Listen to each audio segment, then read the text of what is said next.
Hi everyone, welcome back to What.G Reads. I'm Gabby, and in this video I'm going to be showing you all the books that I have bought in the last couple of months. When I worked at the bookshop, I would come home with new books almost on a daily basis, whether it was books that I bought, whether it was proofs that had just been sent to the shop in general, whether it was proofs that I'd requested specifically for me. I always had a new book in my bag. It drove my mum mad, but those days are gone.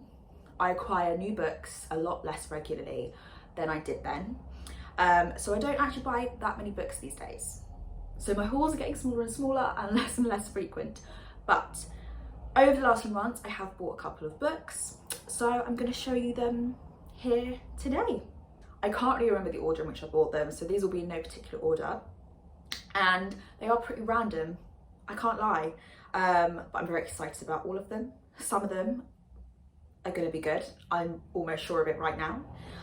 Some of them are fairly random, but let's just get going. So the first book on my pile here is Jonathan Van Ness's autobiography. I saw this for £2.50 in a charity shop, and of course I had to buy it. I love the front cover as well. It's absolutely gorgeous. I'm very much excited for this. It's Jonathan speaking about things, anything from body image to drugs to hairdressing to queer culture. I'm very excited for this. Next, I have a book that I've wanted for ages, and that is My Calamity Jane from the, I don't know if it's just called the Jane series, but essentially this is one of 3 books about various famous Janes. I think it's Jane Austen and Lady Jane Grey are the other 2, and then Calamity Jane. Now, I am a huge fan of Calamity Jane. Doris Day, who plays Calamity Jane in the film, has a special place in my heart, and I love Calam. She's brilliant. So when I saw that this existed, I was incredibly keen to get myself a copy, but I'm not too sure if these are still in print. I'm not 100%, so don't quote me on anything, but it's very hard to get hold of without spending a load of money on it, which is something I try and not do too much these days, especially when I'm buying secondhand books. If I'm buying a very special copy of something, maybe I'll be willing to spend a bit more money on it, but I'm not sure if I'm gonna like this, so I didn't want to spend loads on it. And then I saw this copy being sold secondhand, I think from Amazon, for like £4 or £5. Crazy. So I did get it, and it's tabbed, which is really exciting. So I'm excited to read it and see what this person who previously owned it has tabbed. So essentially this is sort of a fictionalized story of Calamity Jane. She was a cowgirl, and I'm just very excited to just spend some time with good old Clam, because I love her to bits. Next, I think I featured this in another video of mine. I think this featured in my Intimidating Books video, so if you haven't seen that, go and watch it. I'll link it up here. That is The Love Songs of W.E. Du Bois. I never know. I hear people say it differently, I think, every time I go on Instagram. But anyway, I'm really, really excited about this because I've not heard a bad review.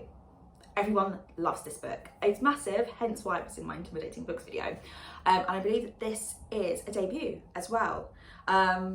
And so I'm just really excited to see what the hype is about. I waited for this to be out in paperback because it's big, and I just didn't want to be lugging that hardback around with me everywhere I go.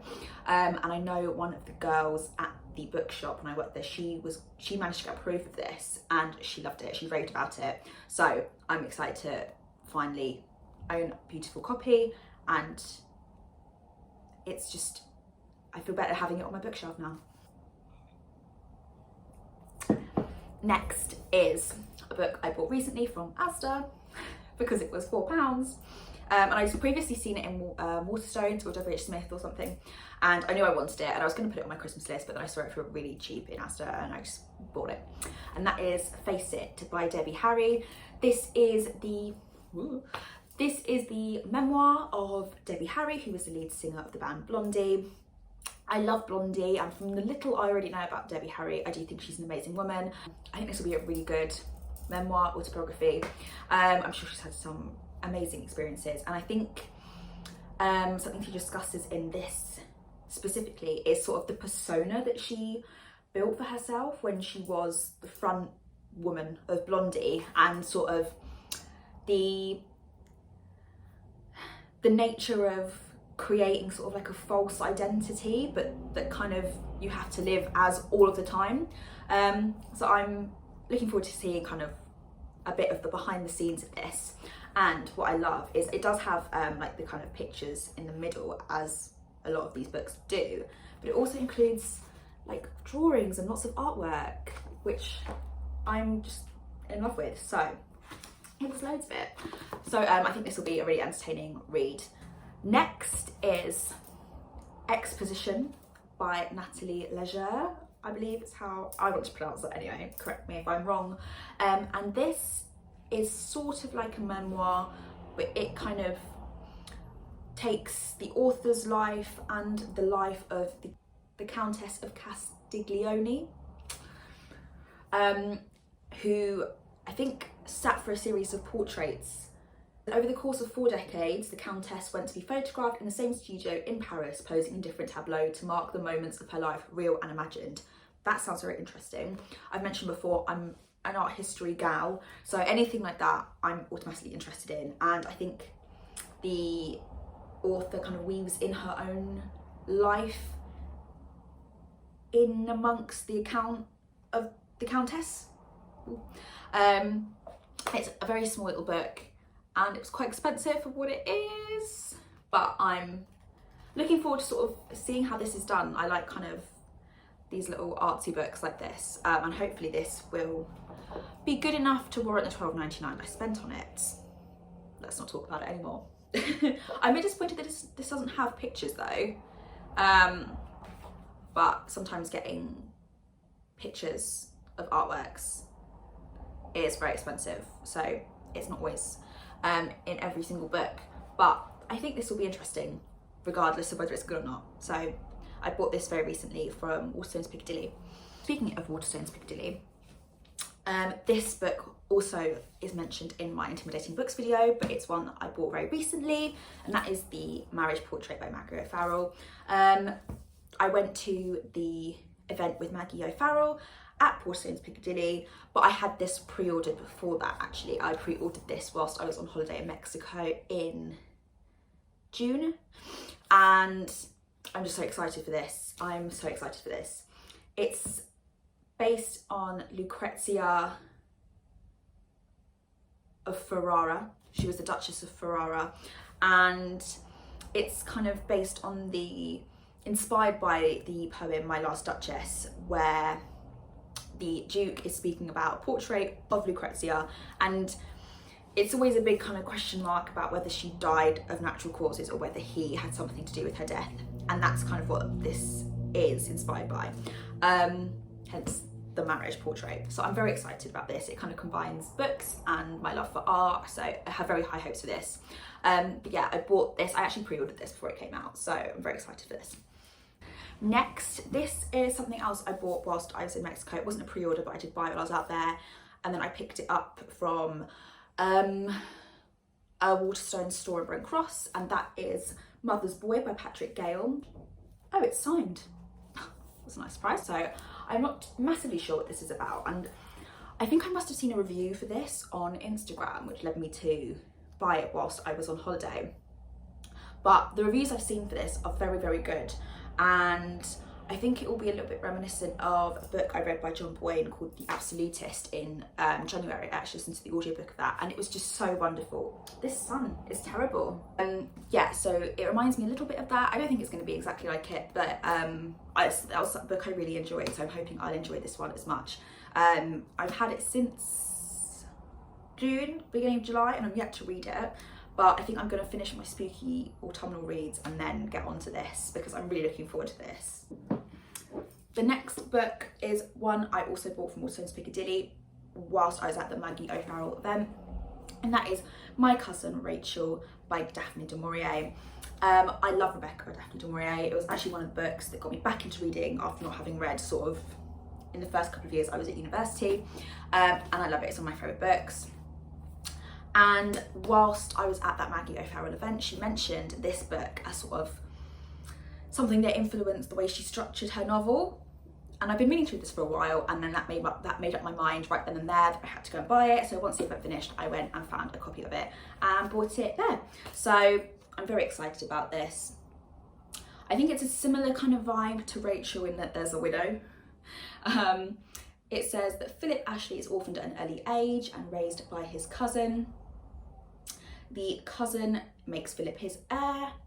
However, Philip's world is shattered when the cousin sets off on a trip to Florence, where he falls in love and marries and then dies suddenly in suspicious circumstances.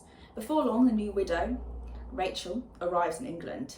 Despite himself, Philip is drawn to the beautiful, mysterious woman, but could she be the cousin's killer? So, I haven't got any doubts that this will be brilliant because Daphne du Maurier can do no wrong in my eyes. I'm very excited. Next are the 3 books I bought most recently. I bought these last week. I had a job interview that I felt went quite well, and it has gone well. So I popped into Waterstones to treat myself, and I also had £10 credit on my Plus card, so I had to spend that. The first book I bought is Trust by Hernan Diaz, and I've been sort of keeping track of the Booker Prize this year a little bit, and I had some early copies of some of the long list, and I decided to read those. And one of them I didn't like at all, and that was Maps of Our Spectacular Bodies by Maddie Mortimer. I spoke a bit more about my reasons for not really enjoying that in another one of my videos, which I will link in the description. And I also read Booth by Karen Joy Fowler, which I absolutely loved. It was a 5-star read for me, completely unexpected. I had a copy for ages and I was so uninterested in reading it. Then I did read it and it blew my mind, and I think it will be one of my best books of the year.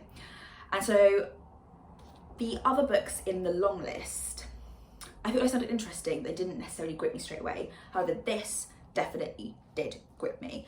I think this sounds brilliant. This is also a signed copy, which is very exciting. So I think this will be kind of difficult for me to explain, so I might read a bit of the blurb. It says, everyone in New York has heard of Benjamin and Helen Rask. He is a legendary Wall Street tycoon. She is the daughter of eccentric aristocrats. Together they have risen to the very top of a world of seemingly boundless wealth. But at what cost have they acquired their immense fortune? This is the mystery at the centre of Bonds, a successful 1937 novel that all of New York seems to have read.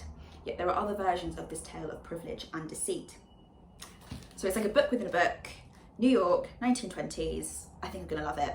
It reminds me of 3 Martini Lunch by Suzanne Riddle, I think is her name.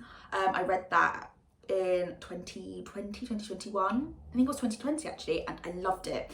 I picked it up in a Waterstones like clearance bin. It was a massive hardback book. It cost me £3 and it blew me away. I thought it was fantastic, and it kind of reminds me of that. So I'm hoping this will be the same.